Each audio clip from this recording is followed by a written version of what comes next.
कि सबसे पहले आपके पूजा होता, सबसे पहले पूजाला चरण, सबसे पहले पूजाला, सबसे पहले आपकी पूजा होती है। महिमा नारी गणेश के दानवा, महिमा नारी गणेश के दानवा, सबसे पहले पूजाला चरणवा, सबसे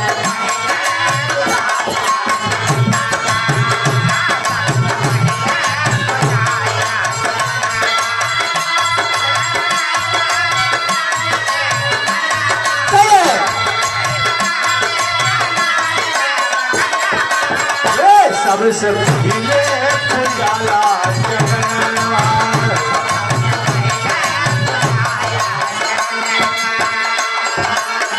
सुखदाता जग के हितकारी, अब सुखों के दाता है, सुखदाता जग के हितकारी, लड्डुअन के भोग करे मूषक सवारी, लड्डुअन के भोग करे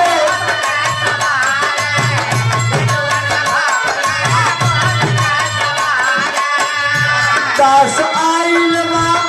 दास आइल बा, दास आइल बा, दास आइल बा, दास आइल बा तोरे समनवा, दास आइल बा।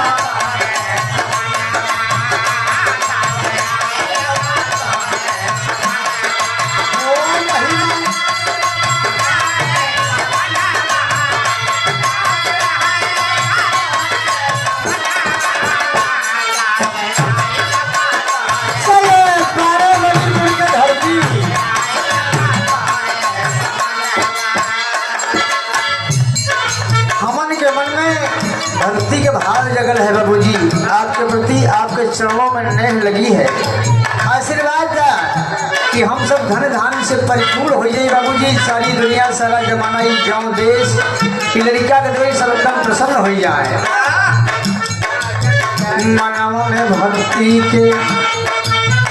मानव में भक्ति के भाव बाट पूरा चलनिया में यही आवाला गए,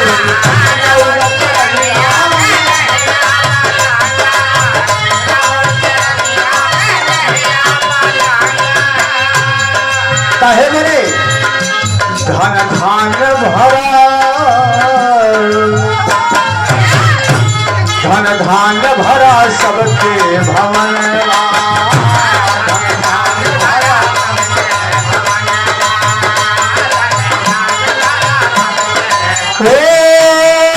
महिमा नारी गणेश के दानवा,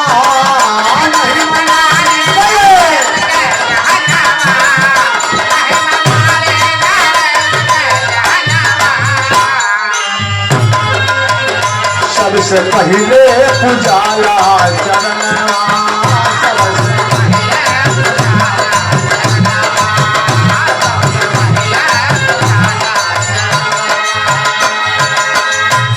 देवों में देव महादेव के आप पुत्र कहलाए बाबूजी, बेटे कहलाए। देवन में देव महादेव के ललनवा,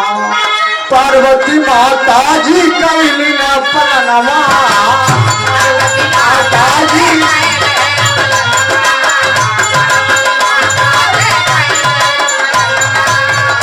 देवी देवता,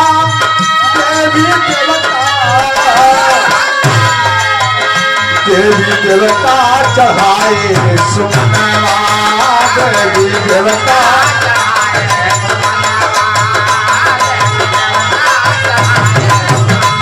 अपने भगतवन के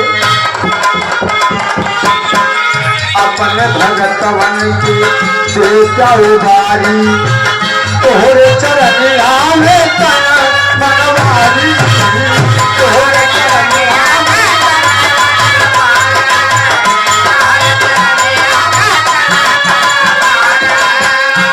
कहना है कि हम सब भक्त तन मन धन से समर्पित प्रभु जी आप मेरा मैं बनावा कृपा दृष्टि रखा बानी तोहरे चरण आवे तन मनवारी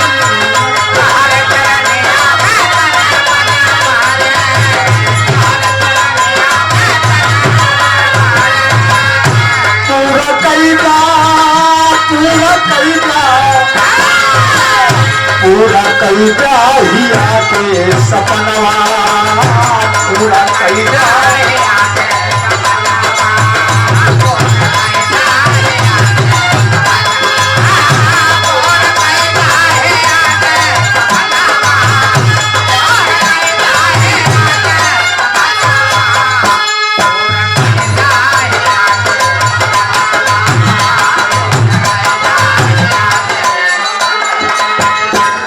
चरनिया में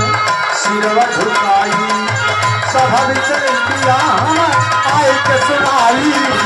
सभा हाथ जोड़ सभा भी चकिया सुनाई हाथ जोड़ सभा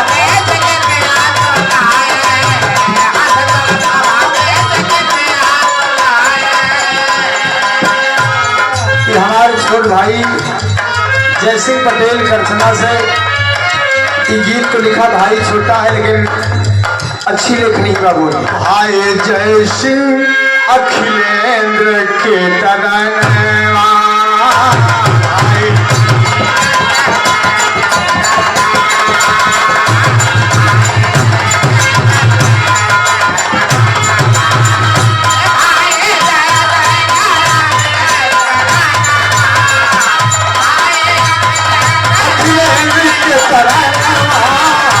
सबसे पहले तुझाया जनवा